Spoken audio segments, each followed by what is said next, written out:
Hi, welcome to my next free tutorial Friday. This week I'm going to do something a little bit different, and I am going to show you a drawing. It's on a piece of newsprint. It's on a roll actually, and this is a drawing I did while I was first starting my teaching career in Switzerland, and I needed a demo. Basically, I wanted to have a bunch of drawings to show my students. And so I did this drawing, and the reason I did it on a roll of newsprint was that it would force me to pre-think the drawings before I would actually draw them. And the reason for that is that there's no, you can't see through this paper. Since I can't see through the paper, I can't do an overlay, and I chose to draw on a roll. Maybe I'll show you the roll here at the end of the video. And so it was one continuous drawing. And so I didn't have the opportunity to throw out any of the sketches. And so in a way, and then I chose to sketch in pen, like these drawings are done with a like a Pilot High-Tech C, the fine lines, and then something like a Copic multi-liner to come around and hit the heavy lines. And so by using a really sort of unforgiving medium, like a pen that as soon as you touch it to the paper, it's completely, black, you really have to think ahead. And so that was actually the exercise, and that's what this actually forced me to start thinking ahead when I do my drawings. And so for that reason, it was quite effective to think about where's your vanishing point, the horizon line, lay down a couple of very light guidelines, and then start to sketch in, and then how to save a sketch when it's going poorly, because inevitably some of the sketches go awful, and so you just have to figure out how to save them. So this was that exercise. And the thing I really want to talk about and look at in this drawing is line weight. So let's pull up this sketch here.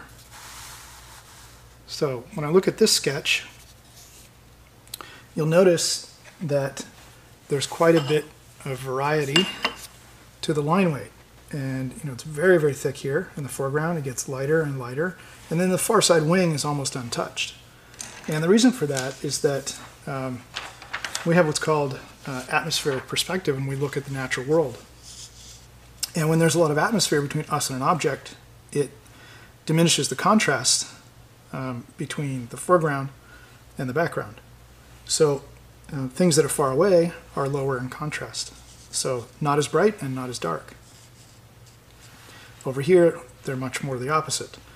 Brighter brights, darker darks. Well, I don't have any value to use. I'm just using a line drawing. So what I'm doing is I'm applying that idea of atmospheric or aerial perspective, is what it's also called, to try to make the near side wing that's in the foreground look closer than the wing that's in the background. And so you can do this across an entire object. Even though the object is not huge, you can apply this idea of atmosphere, that as something gets further away, the line weight gets lighter. One, because the lines are actually getting smaller if it was a real object in perspective, but also just to sort of make this part of the object pop out. Now, there's some ideas on outlining. When you come back and you have, say you have a line drawing done, and now you want to start to add your line weight. There's some people that like to come in and then outline the silhouette of an object like this, and so where there are holes created by overlapping elements, those blend together, and this entire object starts to take on one silhouette. And so that's one way to do it, and I tend not to do that. So if we look back in just a moment at my own line work on this, oops, it would go here and go up. So my strategy when I do line work is just like classic figure drawing. And the reason I don't like to do this, just outlining the silhouette, is that it tends to flatten the perspective. So you spend all this time getting these overlaps and making sure you're drawing through and you get all the vanishing points set up right. And then you come over it and do your line work, right, and basically turn it into one flat shape. So the classic figure drawing idea is that wherever shapes overlap, the shape that's in front gets the dominant line. So that would be, for instance, this wing. Sorry, my shirt was catching there. I'm trying out a new setup. So that would be heavier. right? And even the little element would be heavier on both sides, right? But not so heavy as the bottom of the wing. So I tend to do larger elements, right? Like this wing has the dominant shape. So I want that to have a very strong silhouette. And I also tend to shade the underside of shapes a little bit more than the lines across the top. So if this wing was to go in front of that little strut, then it would overlap. This is the dominant line here and needs to be stronger than both of these lines behind it. And then this line is probably heavier than this line because it's sort of at the back. So you apply that sort of idea of atmospheric perspective all the way across the shape, but also within smaller elements. So that means this is heavier, this is a little bit lighter, right? So heavier, lighter. And then this one has to be heavier even still than both of those. Okay, and then if I have a little like detail or a flap or something on that little wing, then that's even lighter. So you're trying to vary that. And when you're working with a pen, it's a little bit difficult, right? Because you basically have two line weights. When you're working with pencil, it's quite a bit easier to get a big variety to your line weight. So let's look at what I did to that sketch. So there you can see, and I went over with the fine liner a couple times, right? The felt tip, to give me a little bit of variety. And you can see I weight the bottom edge of this a little bit, like you might be seeing a little thickness to the wing, and then it fades. Then it picks up again when I want to emphasize a corner. And so you can lead the eye around the object, and you can start to get elements to overlap. So this little cone here overlaps that line right here. Here, not so much at the top. And then this opening of the mouth overlaps at the top, and then only here, but then it fades quickly. And then this little nose element overlaps. So sometimes, and you'll see this element sort of becomes the window. In small areas, you might not want to emphasize that overlap as much, and you might want to make this into one shape. So in this case, I did that first technique where I just outlined this part right over there and didn't extend that line very far over, and then here, up and over. But the wing, I definitely want to put the wing over that body. I wanted to put these mechanical elements on top of this one. Then I wanted this wing, more importantly, to be over that little tail section. So that's kind of the general philosophy I take. I tend to focus on overlapping, and I'll show you some more examples. So that was a pen sketch. That's just a little bit of marker there for the shadow. And so I like to start a lot of my projects by writing. And so most of my projects start this way, which is to define the configurations, think about things to draw. There's searchlights, there's a spotting scope, there's cargo pods, fuselage hoop to lift it up, so there's the hoisting loop. It's lifted by some sort of support crane. So you see this is kind of just continuous line, no line weight variation, and it tends to look very much like a mechanical drawing or an elevation like an architect's drawing. And then we start to add some line weight, it becomes much more lively. You see there's another example. And see I was emphasizing those overlaps, right? The far side wing, very light. And then this very strong and heavy and almost outlined as one shape on top of this other shape. And then the silhouette of the fuselage all the way around, very light at the front, right? Heavier here along the bottom and at the back because it's closer to us. So let me just cruise through this, show you some more examples. This drawing is about 60 feet long, I think, and done, I don't know, maybe a couple of days. I think there's some dates and there's a lot of overlap. So even with small sketches, go back a tick. So even with a small sketch, you can have quite strong line weight, and if it's done with a fine level of skill and craft, it won't overpower the sketch. It just makes it pop out that much more. Here's another example. So this is again that fine liner, this fine liner type of Copic felt tip, and then the high tech for the super fine lines. Probably at the time it was probably a 0.3. And you see this, even though it's a small mechanical bit, and this is a much bigger piece, look at how it overlaps, and that sets it up, right? This to be its own element. There's another one. And you can do it with anything. You can do it with landscape elements. You can do it with mechanical bits. You could do it with this guy's head inside the cockpit on the other side of the far side of the window if we wanted. We could do it with interior graphic elements. So whatever you want the viewer's eye to follow and to look at the most, just emphasize the line weight. So there, that was the end of the first day, actually. 96, this drawing was done, oh my goodness, I'm not even going to say, but 17 years ago I did this drawing. I guess that means I've been doing this for a little while. So, more line weight. And I like to put the objects in scenes, so low horizon, right? Set up my vanishing points. Here he is flying along. He's got like skis and wings. It's very much a quirky little vehicle, but I like to do those kinds of vehicles, especially because this is fun for a class assignment. It's really for a drawing class, so why not have fun with it? Little headquarters. All right, here's another example of some line weight, still using pen. But in this case, there's this crevasse, right, this big crack in the ground. He's out tooling along through the snow and ice. And then, right, you want this to overlap, make it heavier than any of the vertical lines, right? And then this one could also be heavy, but probably a little bit less. I'd probably do this side heaviest, this side next a little bit. So interior corners tend to have a little bit less line weight as opposed to exterior corners, right? So that would be an exterior edge and then an interior edge off in the distance. And you see how these lines are lighter than these lines. Here's another drawing. And like I said, this was really great practice for myself to try and figure out how do I, right, pre-think a drawing, lay in as few guidelines as possible. Right, you can see there's actually a center line, there's a line for the far side ski, there's a line here. You see little tick marks everywhere. And the little tick marks are me just sort of estimating the perspective grid and estimating the foreshortening. And then I tend to draw to those little tick marks. And by the time I'm done, a lot of it just disappears and you end up with a nice illustration.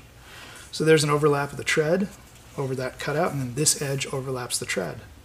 Right, and the whole thing overlaps, and a little bit of cross-hatching. There's not really a lot of value work in this. It's really primarily line drawing, sort of one after the next. There's a lot of overlapping there, a lot of very heavy lines. And it doesn't matter if it's the shadow edge or the top edge, right? So in this case, it's the shadow edge here. Let's see, I don't think I'm gonna be able to fit this one on, but not all of it anyway. Like I ripped that, sad day.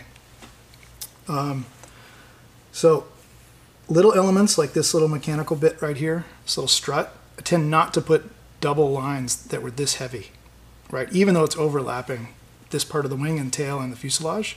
So I try to scale the line weight based on the size of the element and the overlapping. So you see this mechanical bit is bigger and stronger. So that gets a little bit heavier line weight and it overlaps itself a little bit, right? Sort of here and here. But then this overlaps all of that and the wing. But if I make it with this sort of line weight, right, on both sides, it'll become the dominant feature because those lines are just as thick as the actual object. So I tend to only put the really heavy line weight on the big volumes and the big shapes. And then the smaller pieces, they get a little emphasis, but not so much that if I did double line like this, it would really dominate the sketch. So try to balance that. And if something's fading off, right, if it's either fading off into the distance or into the background, then take that line and try to taper it. And that's the nice thing about the felt tip pen and something that's even a little bit dry. You can get a little bit of variety to your line weight. There's an interior shot, big hangar, some guy in a crane. Here add a little bit of value, so it's really just a simple silhouette, the guy tooling along through the snowfields, patrol. So here I switched to, oh, still pen, actually. That was a brown Pilot razor point. And then switching to some mountains. Here using a little bit of marker. Marker's not the best on newsprint.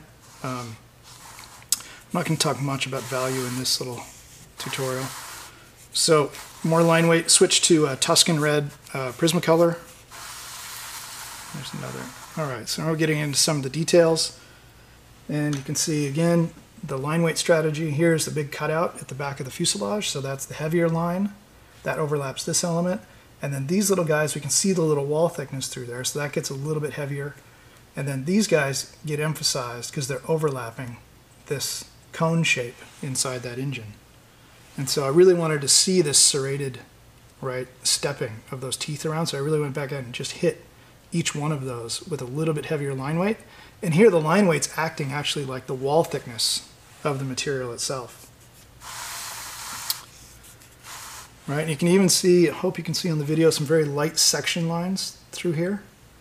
Right, so I like to mix it up and have a nice variety so that the bold lines draw you in from a distance. Like say this is up on the wall, and I want to get somebody to walk over to the sketch. I want to have some nice bold lines that make the big shapes easy to understand. So I want this wing to pop in front of that fuselage, but then when you get close to it, I want to have some other lighter elements, little fasteners, little parting lines, graphics, some wing flaps, little vents and things. So I'll try to mix it up a bit, have some nice variety. Here I'm just trying to focus on the cockpit area, and so I don't want to emphasize the rest of the fuselage, and it's just loosely sketched in. So I really just want to pull with my line weight. I'm actually using the line weight here and applying line weight not as it relates to this overlapping the fuselage, but really the fact that I just wanted to pull out this one detail. So I'm kind of silhouetting the entire detail and then going in and adding more interior information. There's another wing. You know, when the drawings get up to be this scale, this is about, I think it's about 9 inches top to bottom. So when they get to be this scale, you can really go in and push that line weight. And then the idea also is to try and get some acceleration to your lines by adding a little bit of thick to thin.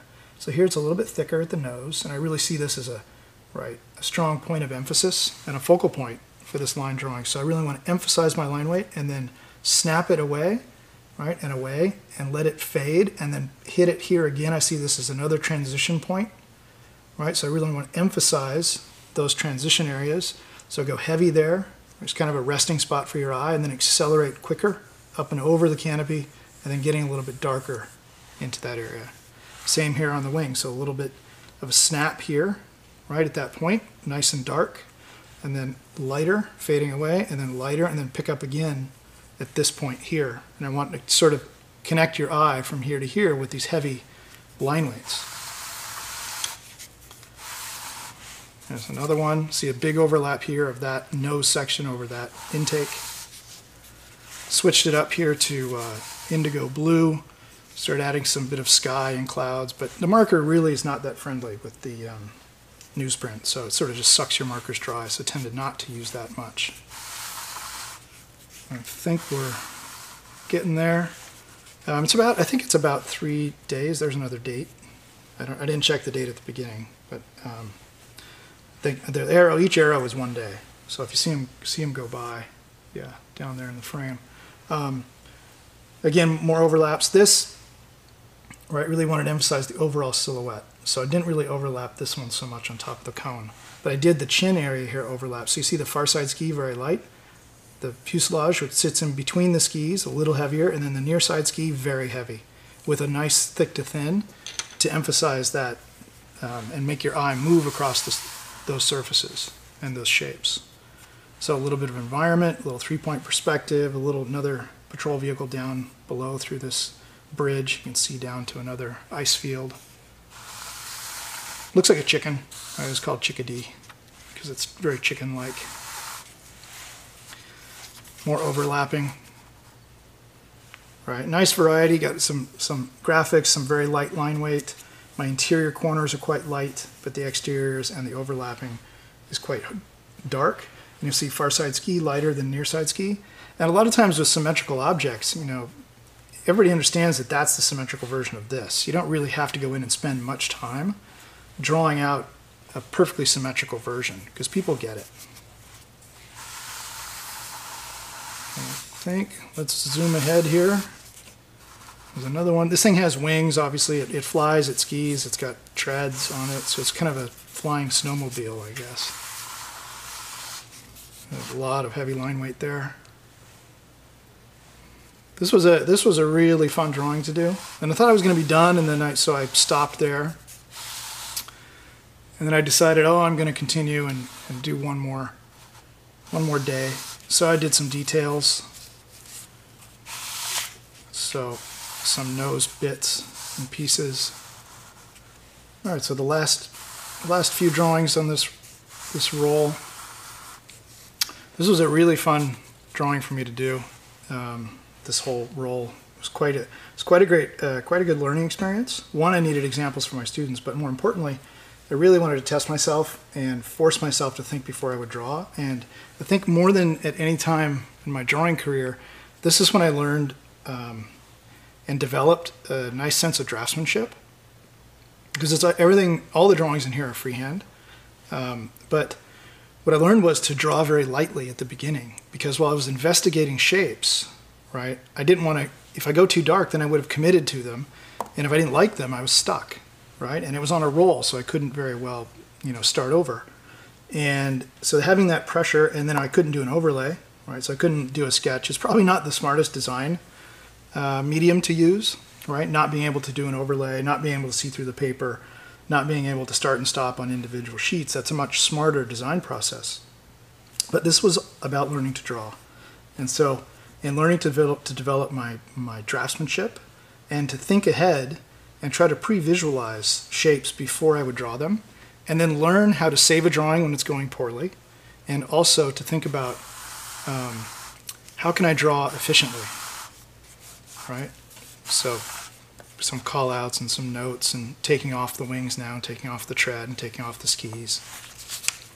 So there's all sorts of things that you can draw, sort of never ending. Here's a nose piece inspired by a walnut.